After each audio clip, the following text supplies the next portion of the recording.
नमस्कार साथियों। हम लोग अपने पिछले वीडियो में राजस्व विभाग से संबंधित जो 5 विभागाध्यक्ष बताए गए थे, उन विभागाध्यक्षों में से 2 विभागाध्यक्ष राजस्व परिषद और चकबंदी विभाग के बारे में पढ़ चुके हैं। आज हम लोग राज्य आपदा प्रबंधन विभाग के बारे में पढ़ेंगे। तो राज्य आपदा प्रबंधन विभाग को हम लोग राहत विभाग भी बोलते हैं।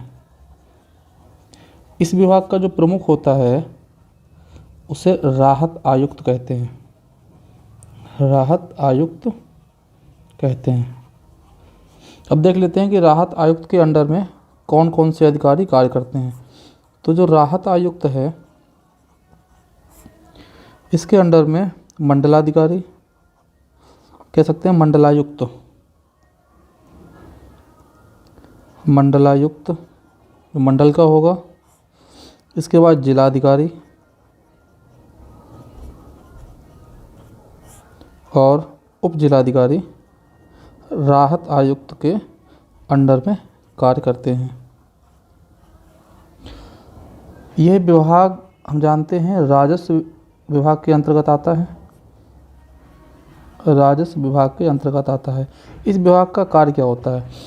जैसा कि नाम से ही स्पष्ट है कि राज्य आपदा प्रबंधन विभाग, यानी कि जो दैवीय आपदा हैं, बाढ़, सूखा, आगजनी, भूकंप, इन आपदाओं, यह जो आपदाएं जब प्रदेश में आती हैं तो इन आपदाओं से जो ग्रसित लोग होते हैं उनकी आर्थिक सहायता करना एवं आपदा प्रबंधन की कार्य योजना को बनाना, यह इस विभाग का कार्य होता है। आर्थिक सहायता करना तथा आपदा प्रबंधन योजना बनाना, आपदा प्रबंधन की योजना बनाना, यह इस विभाग का मुख्य कार्य है। अब बात कर लेते हैं उत्तर प्रदेश के बारे में कि उत्तर प्रदेश में कौन कौन सी प्रमुख आपदाएं हैं जिनसे हमारा प्रदेश प्रभावित रहता है। तो इसके अंतर्गत 4 आपदाएं आती हैं: बाढ़, सूखा, आगजनी और इसके बाद भूकंप। तो जो भूकंप से प्रभावित हमारा प्रदेश का पश्चिमी जो ज़िले हैं, और इन ज़िलों की संख्या है 11। पश्चिमी उत्तर प्रदेश के पश्चिमी ज़िले जिनकी संख्या 11 है, यह भूकंप से प्रभावित रहते हैं, जिसके अंतर्गत रामपुर, मुरादाबाद इत्यादि ज़िले हैं। नीचे पॉइंट्स में हम लोगों ने लिख रखे हैं, आप पढ़ लेते हैं उसे भी। इसके बाद बाढ़ से जो प्रभावित जो क्षेत्र है वो कौन सा है?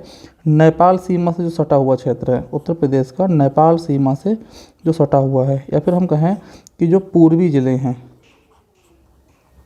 पूर्वी ज़िले बाढ़ से अत्यधिक प्रभावित रहते हैं। तो राष्ट्रीय आपदा प्रबंधन विभाग के बारे में जो मुख्य जानकारी हैं वो हमने देख ली हैं। कुछ पॉइंट्स लिखे हुए हैं, इन्हें भी पढ़ लेते हैं। प्रदेश में आपदाओं से निपटने के लिए राज्य आपदा प्रबंधन विभाग का गठन किया गया। यह विभाग राज्य विभाग के अधीन आता है। इस विभाग का प्रमुख राहत आयुक्त है। दैवीय आपदाओं के संबंध में आर्थिक सहायता प्रदान करना, आपदा प्रबंधन की कार्य योजना तैयार करना राहत आयुक्त का प्रमुख कार्य है। राहत आयुक्त के अधीन मंडलायुक्त, जिलाधिकारी, उप जिलाधिकारी कार्य करते हैं। बता ही चुके हैं आपको। उत्तर प्रदेश में प्रमुख रूप से 4 प्राकृतिक आपदाएं हैं: बाढ़, सूखा, आगजनी और भूकंप, ये भी बता चुके हैं। तराई क्षेत्र के ज़िले और पश्चिमी उत्तर प्रदेश के 11 ज़िले भूकंप प्रभावित उच्च खतरे वाले जोन 4 में आते हैं। भारत को भूकंपीय खतरों के आधार पर विभिन्न जोनों में बांटा गया है। तो इनमें से जो जोन 4 है, इसके अंतर्गत उत्तर प्रदेश के 11 ज़िले और जो तराई क्षेत्र के ज़िले हैं, ये ज़िले भूकंप से प्रभावित हैं।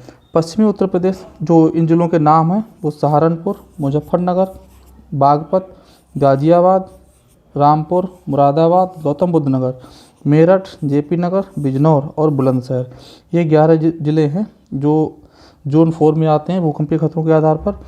उत्तर प्रदेश में जिन नदियों से बाढ़ आती है, तो वो नदियाँ भी हम लोग देख लेते हैं। गंगा, यमुना, रामगंगा, गोमती, शारदा, घाघरा, राप्ती और गंडक, ये प्रमुख नदियाँ हैं जिनसे बाढ़ हमारे प्रदेश में आने की संभावना रहती है। तो यह कुछ डाटा है, इसे भी देख लेते हैं।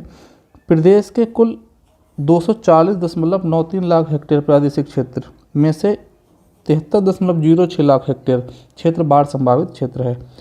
प्रदेश का कुल क्षेत्रफल है वह 240.93 लाख हेक्टेयर क्षेत्र है। इसमें से 73.06 लाख हेक्टेयर में बाढ़ आने की संभावना रहती है। इसमें से जो 58 से 72 लाख हेक्टेयर को ही वास्तविक रूप से सुरक्षित किया जा सकता है, बाकी शेष क्षेत्र बचा है उसमें बाढ़ आती ही आती है। अगला पॉइंट है नेपाल सीमा से सटे तराई क्षेत्र के पूर्वी जिले बाढ़ से सर्वाधिक प्रभावित हैं, ये बता ही चुके हैं आप लोगों को। उसके बाद उत्तर प्रदेश की दूसरी सबसे बड़ी आपदा सूखा है, इसे भी नोट डाउन करेंगे। राज्य में देश में पैदा होने वाले कुल अनाज का लगभग 25% उत्पादन होता है। इम्पॉर्टेंट फैक्ट है कि उत्तर प्रदेश में देश में जो कुल अनाज पैदा होता है उसका 25% हमारे उत्तर प्रदेश में ही पैदा होता है। इस तरह से कृषि उत्पादन की दृष्टि से उत्तर प्रदेश का महत्वपूर्ण स्थान है। उत्तर प्रदेश के कुल बोए क्षेत्र 253 लाख हेक्टेयर में से 176 से 9 लाख हेक्टेयर सिंचित है। 66% जो हमारे देश में 25% अनाज, हमारे राज्य में 25% अनाज जो उत्पन्न होता है उसका जो कुल क्षेत्रफल है इसमें से 176.9 लाख हेक्टेयर सिंचित है।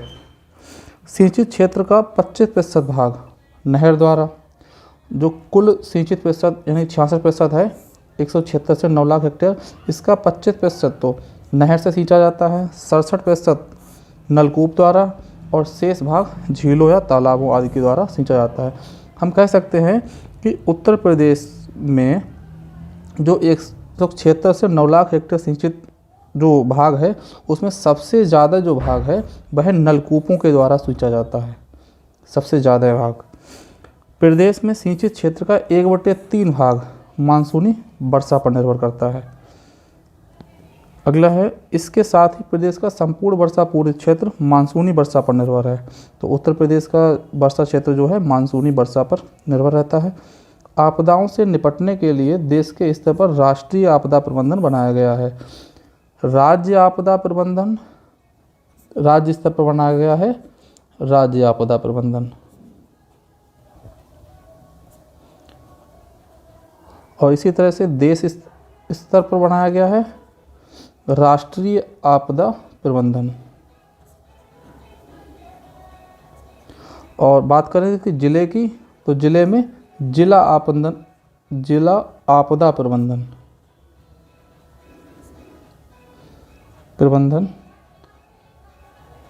प्राधिकरण होता है।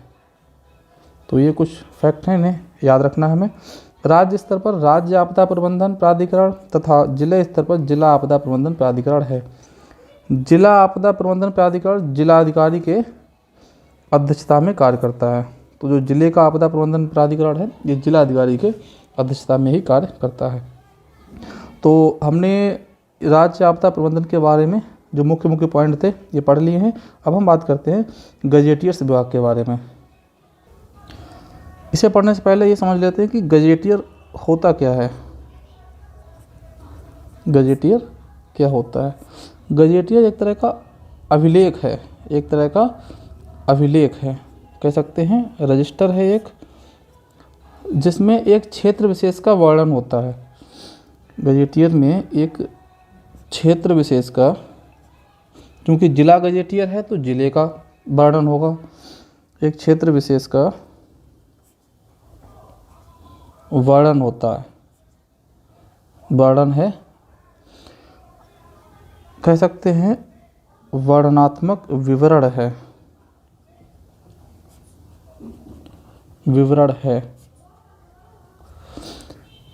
अब इसमें किसका किसका विवरण होता है?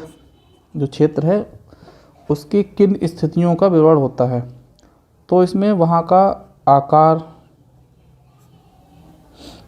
इतिहास, उस क्षेत्र का इतिहास क्या रहा है, भूगोल वहाँ का, नदी, जलवायु कैसी है, स्थित कौन सी उस पर है, कैसी स्थिति में अवस्थित है, वर्षा किस तरह की होती है, जनसंख्या, साक्षरता,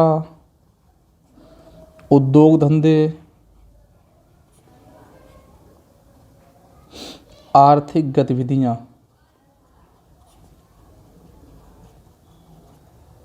किस तरह से संचालित होती हैं।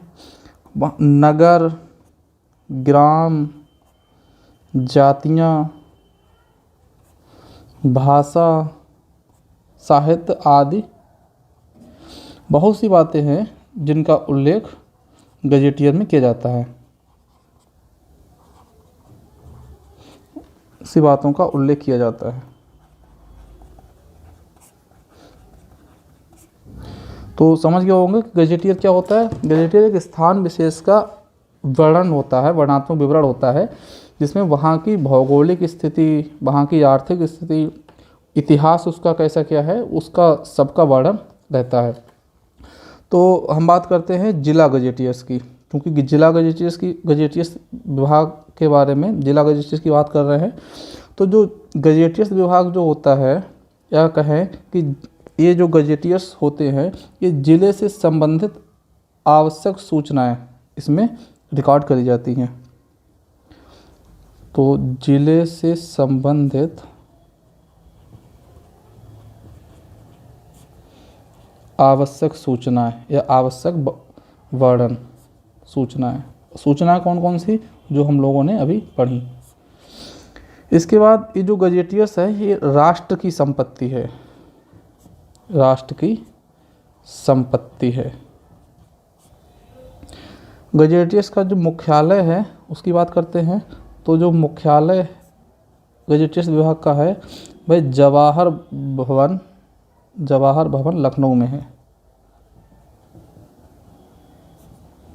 भवन लखनऊ में है। इसका जो विभागाध्यक्ष होता है वो कौन होता है, तो हम बात करते हैं विभागाध्यक्ष की। इसके विभागाध्यक्ष को बोला जाता है प्रमुख संपादक। प्रमुख संपादक जिला गजेटियर्स।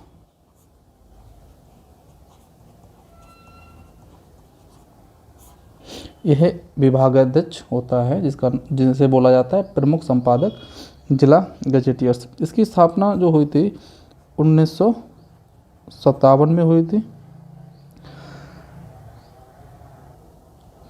हम जानते हैं कि ये विभाग जो है गजेटियर्स विभाग भी राजस्व विभाग के अंडर में ही आता है।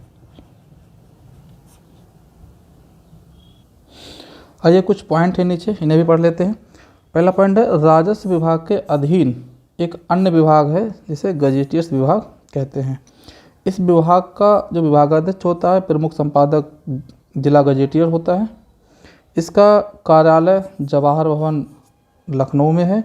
इस विभाग का कार्य जिलों के गजेटियर तैयार करना होता है। इस विभाग का कार्य जिलों के गजेटियर तैयार करना होता है। गजेटियर में जिले से संबंधित आवश्यक सूचनाएं होती हैं, बता ही चुके हैं। गजेटियर्स राष्ट्र की संपत्ति है। इम्पॉर्टेंट फैक्ट है ये, गजेटियर्स राष्ट्र की संपत्ति है। जिला गजेटियर्स प्रमाणिक सूचनाओं के स्रोत हैं। जिला गजेटियर्स जो होते हैं प्रमाणिक सूचनाओं का स्रोत है। किसी जिले की संपूर्ण सूचना के स्रोत के रूप में गजेटियर्स की महत्ता वर्ष 1803 में समझी गई थी।